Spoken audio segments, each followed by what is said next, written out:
మెదక్ జిల్లా మసాయిపేట మండలంలో విషాద ఘటన చోటు చేసుకుంది. హకింపేట గ్రామ శివార్లోని క్వారీ గుంతలో మునిగి 2 బాలురు మృతి చెందారు. ముసాయిపేట గ్రామానికి చెందిన జల్ నందకిషోర్, బాను ఇద్దరూ ఈత కొట్టేందుకు క్వారీ గుంత వద్దకు వెళ్లారు. ఈత కొడుతున్న సమయంలో ప్రమాదవశాత్తు లోతైన ప్రాంతానికి వెళ్లడంతో నీటిలో మునిగి గల్లంతయ్యారు. సమాచారం అందుకున్న కుటుంబ సభ్యులు, గ్రామస్తులు వెంటనే గాలింపు చర్యలు చేపట్టారు. అనంతరం 2 బాలురు మృతదేహాలను వెలికితీశారు. ఘటన సమాచారం అందుకున్న పోలీసులు అక్కడికి చేరుకుని పరిస్థితిని పరిశీలించారు.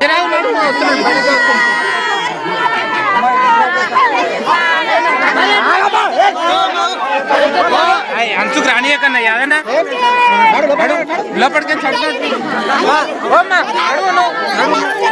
ఏం చేస్తావు అది చేస్తారు పోమ్మా.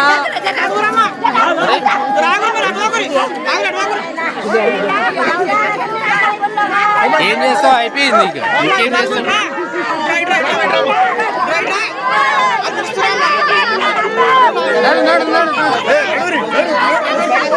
మేమని కూడా సెట్ చేసి